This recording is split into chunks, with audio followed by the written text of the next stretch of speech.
Hi, Crystal. So nice to Hi. meet you via Zoom. I have so many questions, but I also wanted to let our audience member know that at the end we will have some time for a Q&A as well. So, as Susanna said, you can put your questions in that Q&A box. I'll try and keep my eye on the chat box as well in case some of you pop it in there. So I'll try to pepper them in here and there, or we'll keep the last 15 minutes, 10 minutes for Q&A.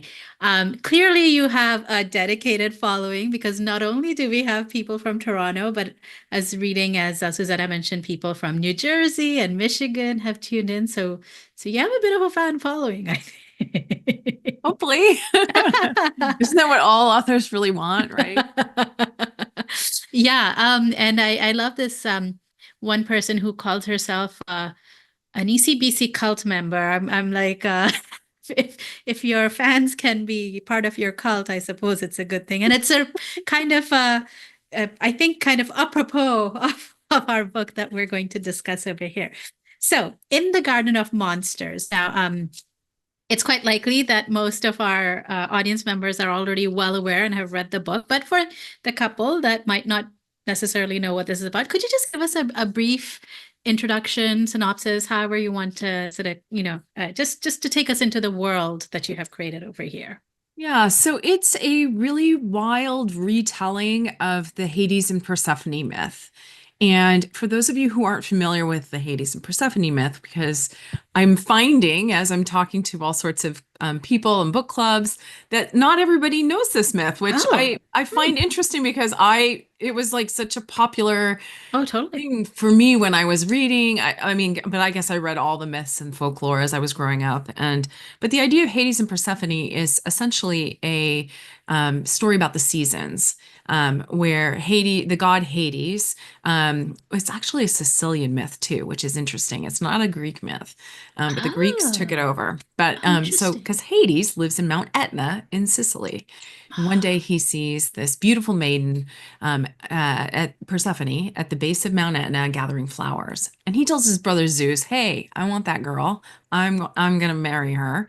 Zeus says, "Okay, go ahead, you can have her." And so Hades goes and forcefully removes her from the upper world and takes her under into the underworld at Mount Etna. And some myths, most of the myths have it as a very forceful Mm, retaking. And often you'll see paintings or like Bernini has a statue in the Borghese Galleria in Rome called the Rape of Proserpina. And Proserpina is the Italian name for Persephone. mm. And Demeter, her mother, who's also Zeus and Hades' brother, so that gets weird, but she's like, "You've taken my daughter. Give her back." They say, "Nope." Hades says, "No, she's my wife now." And so she's bereft and she covers the world in snow. Mm, And livestock die, humans die, things are sad. And Zeus says, "You can't do this. You have to you can't do this." And she says, "Well, give me my daughter back." And Hades says, "I would give her back to you, but she has eaten some pomegranate seeds." And some mm. myths say three, some say six. And I use six in my story. And so what he does is he makes a deal that basically she can come to Earth for some of the time. So the idea of the seasons is in winter she's in the underworld, in the spring she's about to come back, and so Demeter is excited, and Demeter's mother nature essentially, Mhm, and then in the summer she's back in the upper world, and in the fall she has gone back down into the underworld. And so mhm, it's the story of the seasons. And so I set this book in an unusual place. It's set in 1948 in Italy, in mhm. Bomarzo, in this place called the Sacro Bosco, and it's a garden of statues. Mm. And Okay. I guess one more final thing there. It's told from the point of view of a model that Salvador Dali brings to that garden. Hmm. Right. So it's yeah. So in the story we have this model Julia Lombardi, who basically becomes kind of like a muse for Salvador Dali, to embody Persephone, and they go to this sacred Bosco, and a lot of things happen. There's an entourage. There's a very charming magnetic, almost one could say, host at the castle that they're living in, and there's this love story that unfolds. So we'll come a little bit to that, but if I could just get a sense of what drew you. I mean, mythology. I don't know. I grew up with Greek and Roman myths, like, and certainly also a lot of Indian myths. And for me, what was always fascinating was how much they correlated. Like, I could find gods in Indian myths that are similar to, you have the god of wind and the god of this and, thunder and whatever. And in a way, it was kind of like, to me, it seemed as if a way to explain the world or, Yep. like things that are happening around you. How did you get drawn to mythology? Because I think your own background, you're a professor of social media and AI, is what Yeah, I I teach understand. for a software company. Actually, I develop all of their academic content, and so Wow. and that's the day job. The Yes. fun job is the writing. Not Yes. that that job's not fun, but this one Of is more course. fun. Hmm. I've always been attracted to history, and when I was a kid, I loved fairy tales and I loved the Yes. folk tales and the stories of the Greek and the Roman myths. I loved Egyptian myths. Oh, I yes. read like any myth from any culture. I would, if I could get my hands on it, I would read it because I loved how larger than life all these characters were in these stories, and yet they were entwined with the lives of real people. Mm, And and as you said, these stories helped people back then make sense of the world. And when mm, you're a little kid, you're trying to make sense of the world. And so I think I just really gravitated towards a lot of the myths for that reason. And I love the fantastical nature of them. And yeah, I've always just been drawn to them. hmm. And what is it do you think about the Hades and Persephone myth that sort of, grabbed you or had its hold on you? So I never ever would have imagined I would write a story about Hades and Persephone. Never. For one, because it's one of the most popular myths out there. Like everybody knows about it, and I tend to steer a little bit clear of what's really popular. So and sometimes because I just am not that popular, or sometimes because I don't want to be, right? So Mm, depending on which part of my life you're looking at. But the interesting thing about this is that I was working on a Renaissance novel about a meat carver to Alessandro Farnese. It was my third novel, right. and we were having a hard time selling it. My agent was. And my editor that at that time didn't want it. My agent was just struggling to sell it. But this is also in 2020, 2021, and the publishing was weird. Pandemic is COVID, had right. us like weird. But I was lamenting to a friend of mine, Chris Walder, who wrote this wonderful novel about women in the Frankenstein story, called Unnatural Creatures. And she has another novel that's a Gothic novel called The Lost History of Dreams. And I thought I was just bemoaning my sad state of not being able to sell this book. And I said, I just want to write a book that someone's going to read. I want to write a book that people will, like what would be popular? What could I write? I was just kind of spitballing. And Yeah. she says, well, Gothics are hot, of course, because that's what she writes. And I said, if I were going to write a Gothic, what would I write? Mm. And immediately the garden came to mind first. And that's because I had been there a couple of years before when I was working on this book about the meat carver that didn't sell. And so, funny enough, the driver that we had is like, "Oh, there's this really weird garden nearby. Do you want to go?" I'm like, "Okay, sure, we'll go." And I never thought I would write about the garden either. But when Oh. we had that conversation, I thought, "Okay, that's an incredible place for a garden because I mean, incredible place for a Gothic novel because it's got this creepy statue garden, and then there's this castle on the hill that's like kind of old and falling apart, and there's this medieval village, and it's in the middle of nowhere, and like getting to it is difficult. And so I thought, okay, that's the place. And then I started going through my photos and doing some research and realized that all of the garden, it's all statues to myths and monsters. And so there's a statue of Persephone. There's a bench to Persephone, which appears in the book. There's Hmm. a statue of Demeter, and Hmm. there is the mouth of hell, the Orco, which also is on the Which book. is, yeah. Yeah. So. Um, and so the Orco or ogre, and but it's considered to be the entrance to hell. And there's also a little temple, a tempietto, that is in the top part of the garden, and that is considered to be the heaven, the upper world. That's the so you're going from through the underworld and then up into the overworld in the garden. So I was just really struck by this whole idea that there's all these statues in this garden. The monsters are already there.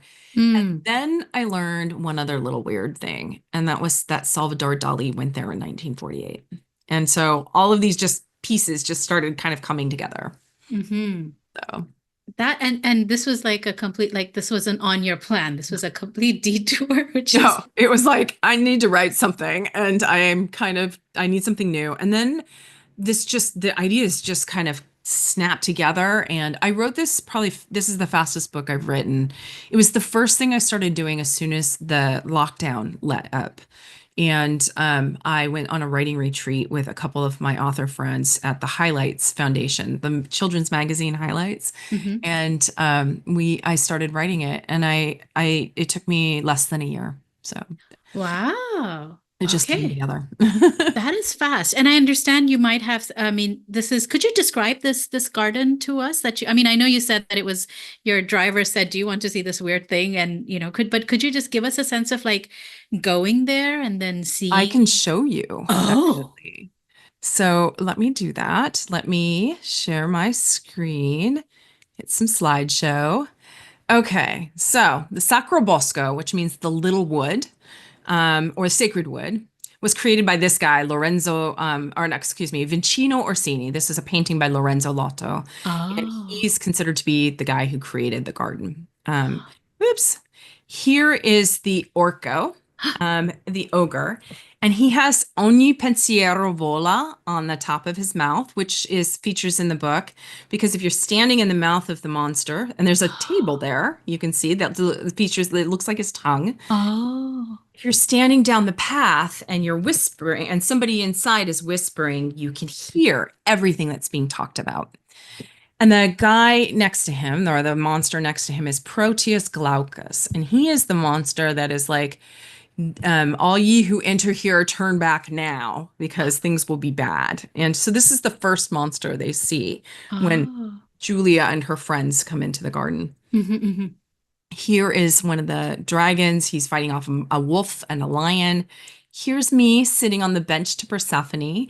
And Oh. this was in January of this year. So this is like my third time at the garden. Oh, wow. Behind me, you can see Cerberus, which is the three-headed dog. Oh, right. To the left, Yeah, right. or to the left, yeah. And he's not very imposing, which I allude to in the book. Dali is talking to the host, which you mentioned, the mysterious and charming Ignazio, and they're talking about this statue of Cerberus and how he doesn't look very frightening. Um, this is Salvador Oh, Dali there in he the is. in the mouth of the monster. And so he was there in 1948 and he filmed like a 1.5 minute movie, which is on my website. And I think Susanna's going to stick the link into the chat so everybody can check out the page where there's two pages on my site that this little movie's on. And this is Hmm. one of the stills from it. And here he is walking away from the Casa Storta, or the twisted house, Mm. and you can see it's tilted. And when you stand in it, you can be standing straight up, but you're tilted. And there's Uh, two halves. There's a top half and a bottom half. And now there's lots of trees all around this. In the time that Salvador Dali was there, that it wasn't very wooded. It had been deforested. I kept a lot of the trees there for the purposes of the novel, which they are there today. And this is him looking at Demeter or Ceres in the book. She goes yes. by Ceres, and Hades is Pluto in the Roman names. Mhm. And they fixed her nose. When you visit the garden today, her nose is actually still there. So, Hmm. and so that's the garden.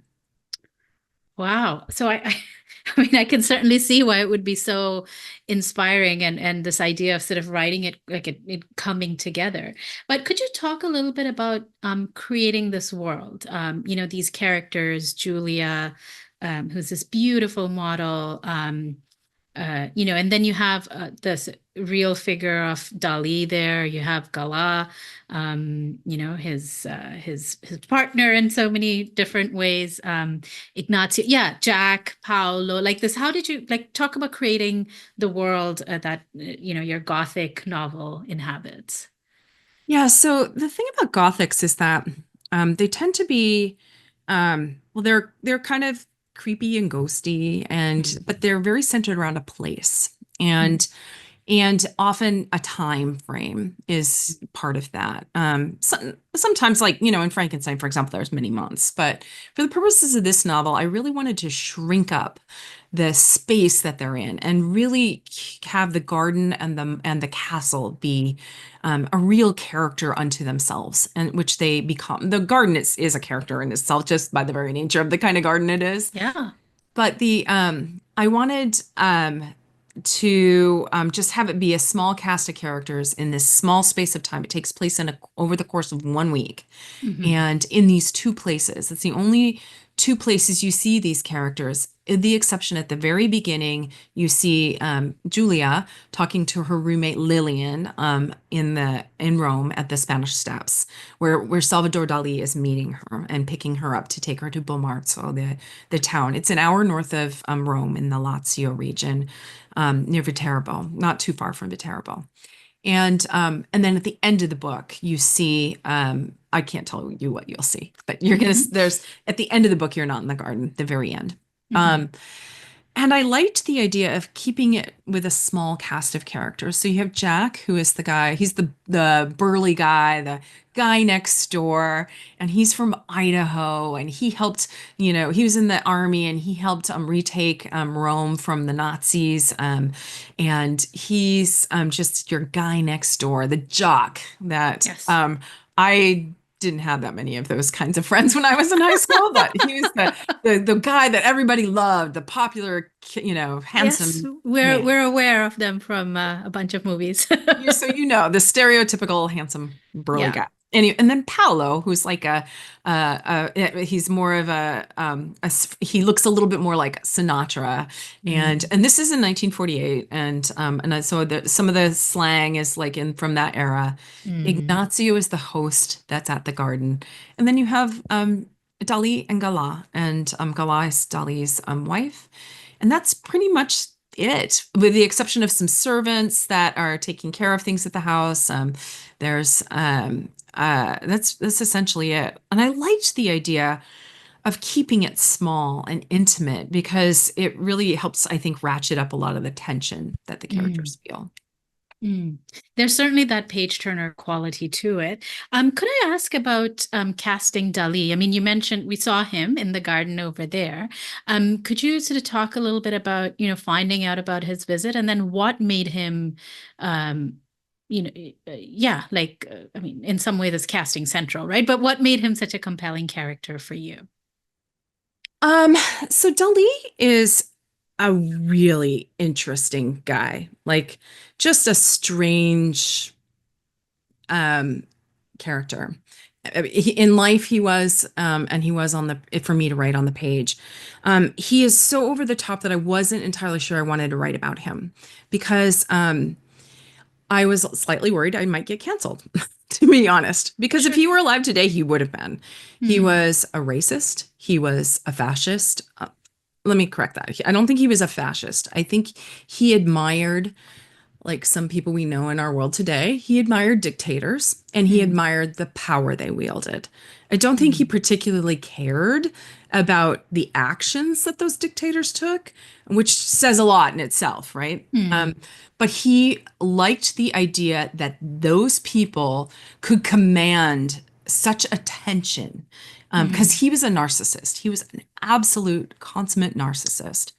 He was a deviant. He liked to watch. He wasn't interested in having sex himself. He just liked to watch his wife with other people. And they had a strange, weird relationship. She was the brains of the business side of the organization, but that was the two of them. She was the reason that he made money. She helped keep him going throughout his life, and he worshipped the ground she walked on. Absolutely. Let me show you some photos of the two of them, Oh, quick. Um, so this is Dali and Gala around the oh, time in 1948. And you can see his mustache isn't too crazy yet. He's just got like the little hint of it. he's quite Um, handsome actually here. yeah, he was very charismatic, and Mm, people just flocked to him. He was very interesting, and he mm, said fantastical things, and people were wondering what he was going to do next. mm. Picture of him in Venice, actually. And then this is another photo of the two of them when they're Oh, early on in their relationship. The photo on the right is taken by Man Ray, who was a very famous photographer. mhm, The two of them, I think that's it for the two of them. mm. They were just a fascinating couple to write about. Like I said, he worshiped the ground she walked on. When, like she was in her 70s, I think, he bought her a castle and for her to entertain her lovers. And Oh, one of them was the guy who was starring in Jesus Christ Superstar in the 70s. And he came and he basically made out with a whole bunch of Dali paintings at the end of that. oh, But Dali couldn't visit her at this castle, which was 50 miles away from their house, unless she gave him a written invitation. Like that's how strange their relationship was. mm. But he put her on the tarot card deck that he created. She's the Empress. She is in countless paintings that he did. He named the cookbook that he created Diners de Gala after her. So, yeah, wild. And she's quite the, I mean, beyond being his muse or his in many ways his manager. She's quite a striking character in and of herself. Like she she she doesn't come across as a very pleasant person in the novel. And it's interesting because there's actually I think there's a book that's coming out in February that supposedly, and I can't remember the name of it, but supposedly looks at new material that has been found about her and Oh, gives more insight into her life. hmm. And I'm really interested to read it to see if it will contradict a lot of the history that's out there about her. She Mhm. was not known to be a nice person. She was known to be somebody who influenced very heavily at least during the time before she met Dali. Most of the surrealist painters at the time, most of the men, and there was this rumor about her that she did her best, that if a painter was doing his best work, it was probably because he was sleeping with Galah. And Hmm. so, because she slept with everybody, she was with Paul Eulard, who was a poet, a French poet, when she met Dali, and they had a 2-year-old daughter, and they were in a threesome with Max Ernst, and so like that she could command this sort of she had this, and you saw the photos of her. She wasn't an overly beautiful person by the standards that we set, but she was somebody that had some sort of very strong sexual power and Hmm. attracted men. And Dali was interested in that and in watching that. When she met Dali, she left Paul Eulard and she left her daughter. She had nothing to do with her daughter. Her daughter was named Christine. She died, I think, maybe about 15 or 20 years ago. And um, throughout Christine's life, Gala wanted nothing to do with her, nothing. And Oh, Christine tried to reach out to her later in life. No, didn't want, had no interest in meeting her, seeing her, talking to her. Just it was like she didn't exist. She was known to hit people at parties. She would walk into a room and everybody would shut up because she was just awful. Nobody wanted to get on her bad side. Yeah, she wasn't nice. She just wasn't.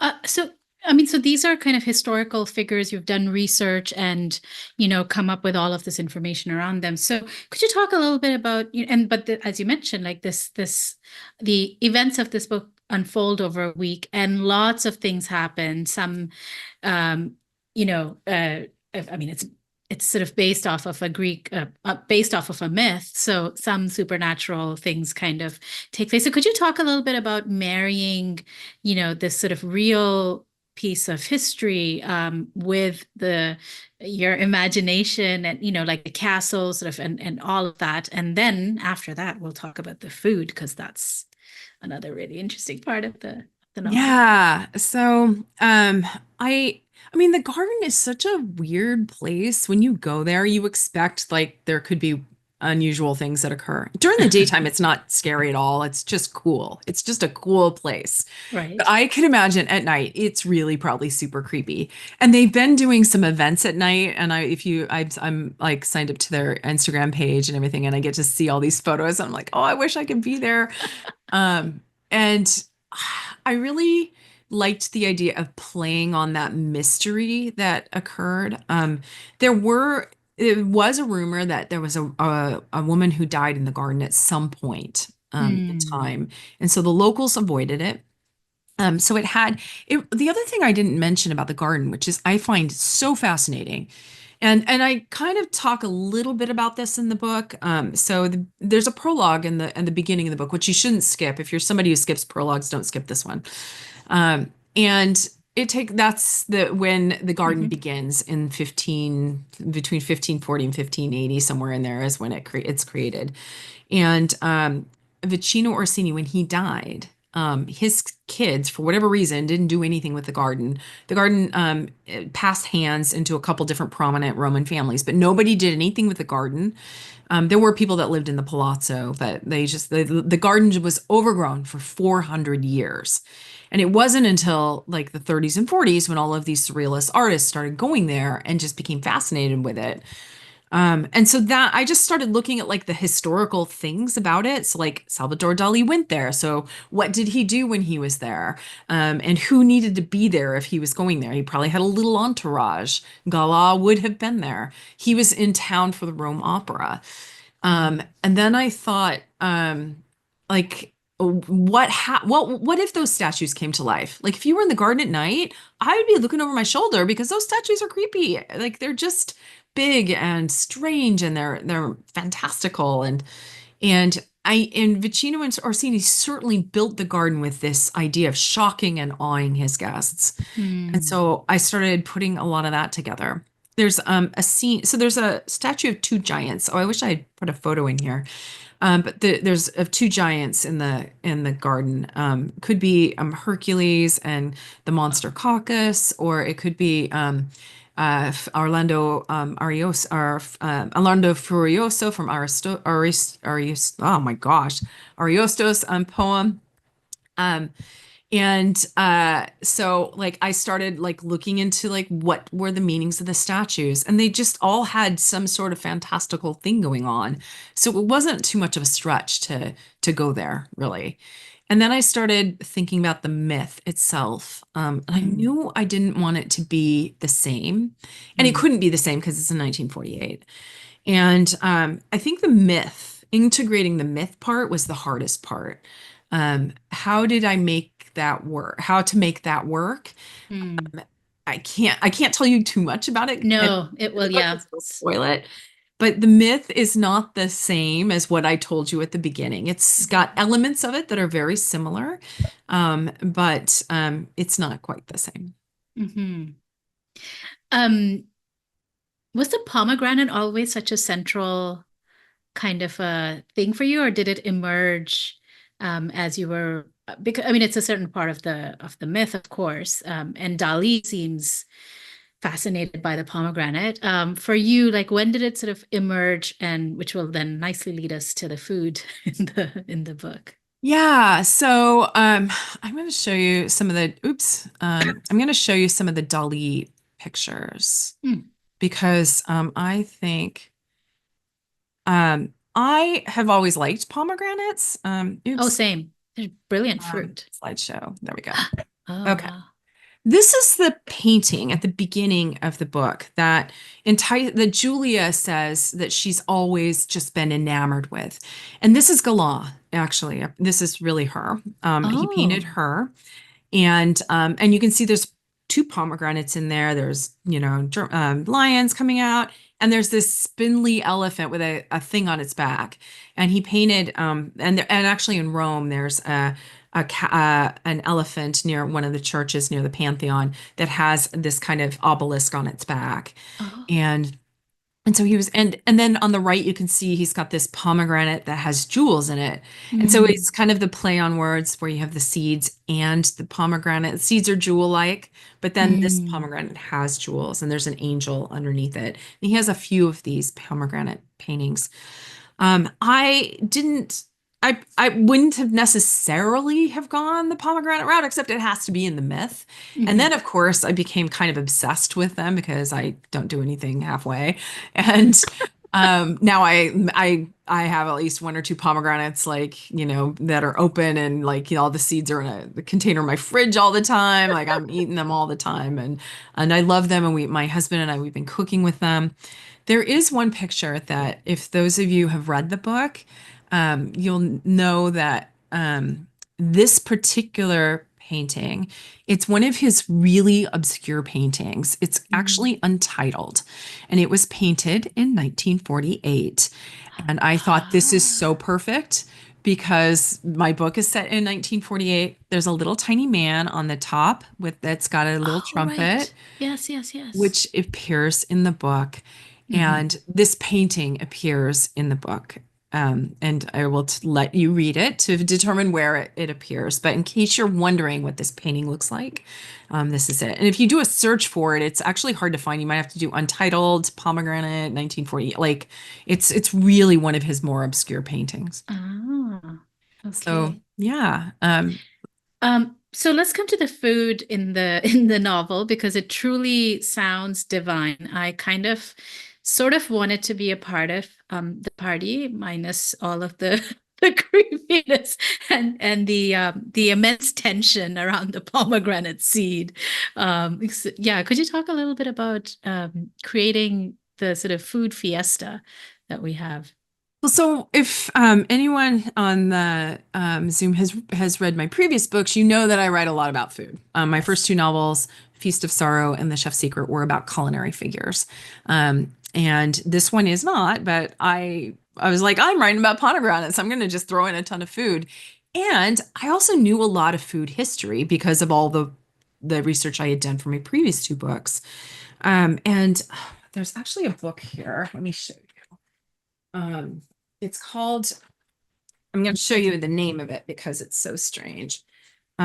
It's called the Hypnerotomachia polyphili. Hmm. And you can see this weird, interesting drawing on the front. This appears in the book, but this book has this was a medieval novel, and Oh, has all these weird um, structure to the book, all of these images.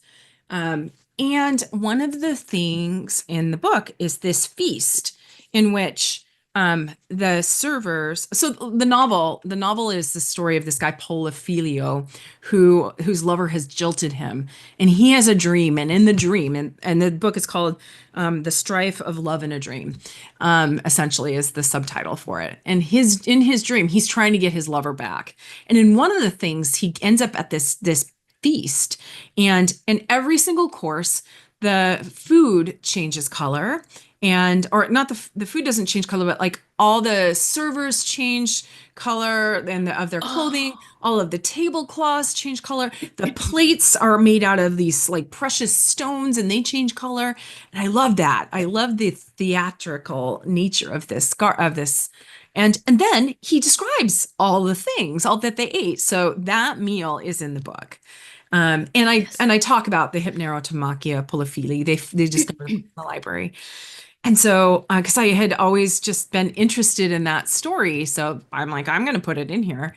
And then I liked the idea of having a meal or a feast where all of the colors of the food are the same for every single course. So there's a course, and they correspond to different parts of the garden that they're in, which also corresponds to the underworld and the overworld. And so, like when they're in, like in essentially the area that's limbo that we would know of, all the food is gray. When Mm, they're in the underworld, it's all red.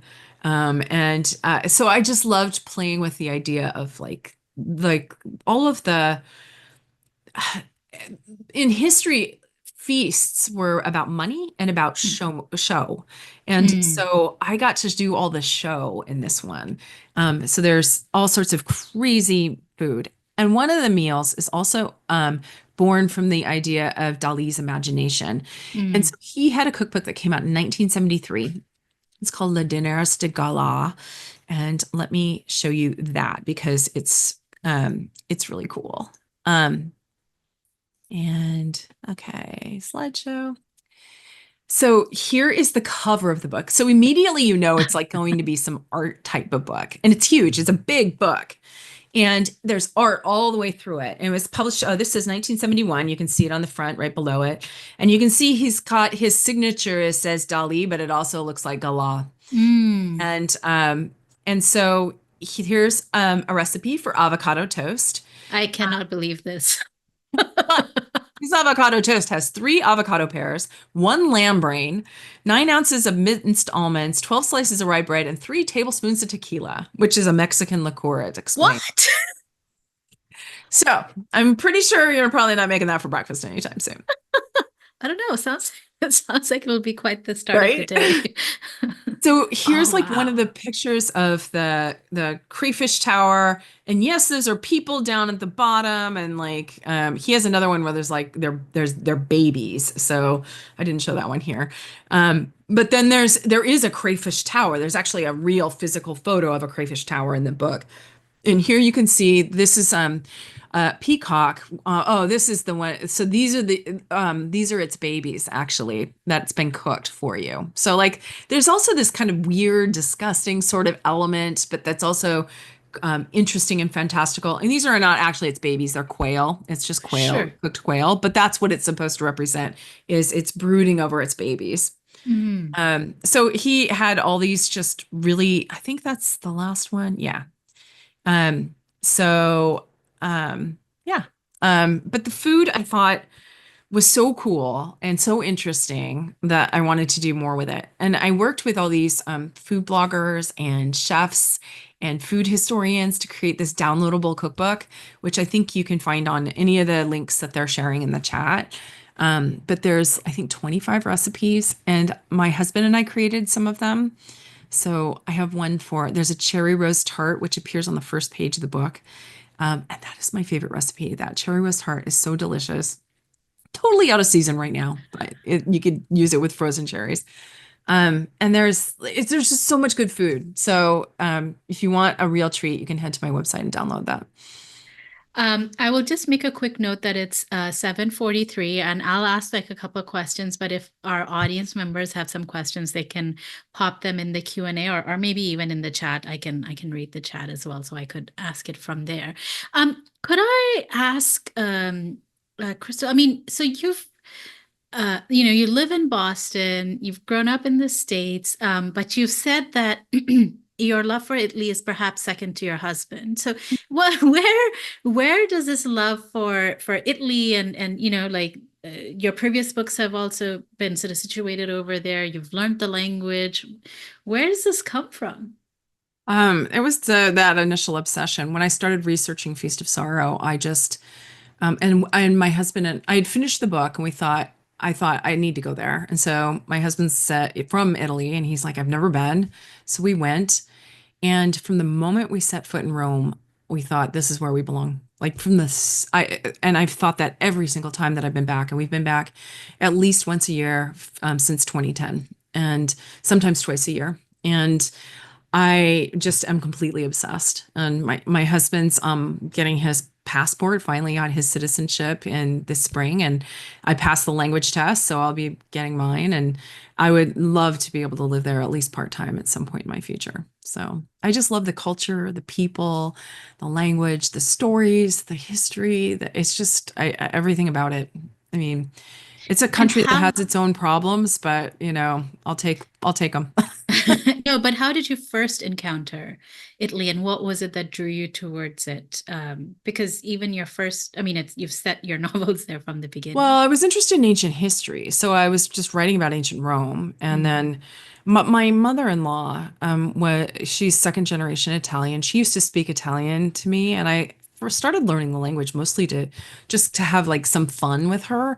mm. But she spoke some funny dialect that wasn't quite the same, but she's from Puglia, and and so that's kind of started the language part of it. But then as I just learned more about the history of this country, I really fell in love. And then when we went there, definitely. Yeah. Okay. And so your own kind of, you sort of mentioned a day job, but this being kind of like a more fun type of a thing. What was it that drew you towards writing? And then specifically, like a lot of your book are historical kind of, novels and Renaissance. What was it that drew you towards that particular period? I mean, I know you've said that Yeah. that you like history and, myths and such, but still.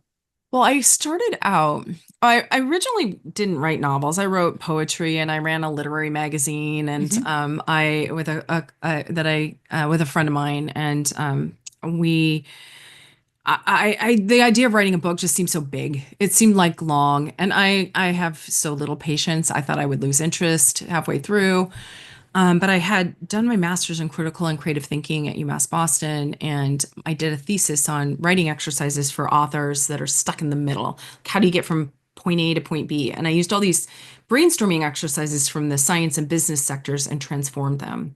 Hmm. And I was shopping that book around afterwards, and agents told me you either need to write a book, someone else needs to write a book with these exercises, or you need to teach. So I went and taught. I got that done. And then I thought I should just write the book. And so I started writing a novel about a celebrity chef who had a magical set of knives that traveled through time with him. And I'm probably still going to write that book at some point, but That's like a great concept. I love it. it's well, so I needed an origin story, and I was reading this book about feasts in history because I'm a nerd and I like reading stuff like that. And there was a note about how this guy Apicius died, and he died in the most messed up way. And I thought I'm going to tell that as my origin story. But then I thought I started writing the story. I have the scene, which is still in the book. It's toward the end of the book. And I just absolutely became obsessed with ancient Rome and so interested and really thought that I have to write about this. So yeah, and that's really where it started. That's where it began. I Oh. started writing about food. I actually my I have a blog post that I wrote this week that explains how I was a really picky eater. Oh. My when I met my husband, he liked to eat out and liked to go to nice restaurants, and I thought, okay, I'm gonna try everything once. I'll just try everything once. And around that same time, a very dear friend of mine gave me a book called The Art of Eating by MFK Fisher. And MFK Fisher, it's a huge book, a beautiful, huge book. She was a writer she was probably one of the first real food writers, like that actually you could call a food writer. And Oh. she wrote stories about her time in France in the 30s and 40s. And she wrote for several prominent magazines and papers throughout her life and all the way up until she died in this late 70s, maybe, I think. But she was one of the most influential food writers in ever, MFK Fisher, The Art of Eating. And that is what set me on the path to wanting to write about food. I thought I didn't know you could write like this. And so I was just so interested and I kept going. So from being a picky eater, did you end up becoming a more adventurous kind of a I am. I, Okay. s- but I also learned that in my DNA, I have an aversion to bitter. And so that was Oh. a lot of my picky stuff. There's a bunch of people that just don't do bitter very well, and so like I'm not a fan of kale or Brussels sprouts, and certain textures are a little weird for me. But bitter foods are really hard, and so that was a lot of the pickiness. But now, like I eat mushrooms and I eat blue cheese, and I will try things. I have tried tripe. I have tried. um, all sorts of things that I just would never have imagined trying. And like I would never have eaten fish growing up, and now I eat some fish, and I like shellfish, and I like there's lots of foods. I would I would never have eaten most ethnic food when I was growing up. The whole idea of even eating Chinese food, which is just like almost as ubiquitous as American food at this point. I would never have done that as a kid. But now I love like trying foods from different cultures. And like I feel like food is one of the best ways to get to know people and to get Mm. to know other places in the world and to understand people. Food is at the center of everything we do. So It is quite central. Well, that's fascinating about bitter. That's something that I have been thinking about as well because I mean, as a parent now myself, and I remember like when I was much younger, like I did not like bitter stuff at all. But then as you grow older, there's kind of this appreciation for the complexity of that flavor. But I didn't know that there are some people who just yeah. genetically not predisposed to not I setting didn't more learn that flavor. until much later in life, but I was like, suddenly I understand. I get it. Okay. I want to bring it back to the book, and again, just wanted to remind our audiences that if there's any question that has popped up, you can certainly pop it into the wherever chat box or the Q&A box, and I can ask that. So, I suppose it's like one of the I don't just as an aside, have you not everybody's on Netflix, but have you seen Chaos? Did you catch that I'm show? so mad at Netflix for canceling that. I am so mad. I'm so mad. And if you have not seen Chaos, which is spelled with K-A-O-S, has Jeff Goldblum in it, and Zeus. it's brilliant. It is so brilliant. I'm so mad at Netflix. They were like, "Oh, we're canceling that." Like, it's really brilliant. So there is a Hades in there, which I was like, oh, what's Remus sleeping? I mean, if you know Harry Potter, Yeah, then you're like, what's going on? And Gwen agrees in our chat that it's so they good. love chaos. Yeah, so there is an idea in your head about Hades, right? And or there's an idea about this sort of magnetic kind of a person.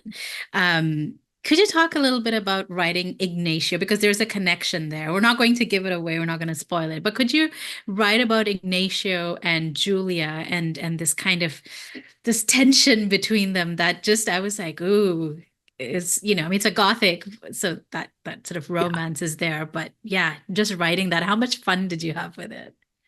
It was really interesting to write about him because, I mean, if you're in the book club and you've read the book, I mean, you know where this is going, but you figure out pretty early on that Mm, Ignacio is Hades, or Pluto in the book, mm. and but he's tormented in a very different kind of way than Julia is tormented. And there is this ongoing push and pull between them. Julia feels this attraction to him. I mean, when he touches her, he's literally got hot hands, and she's just not sure what to do with this person who seems to know her.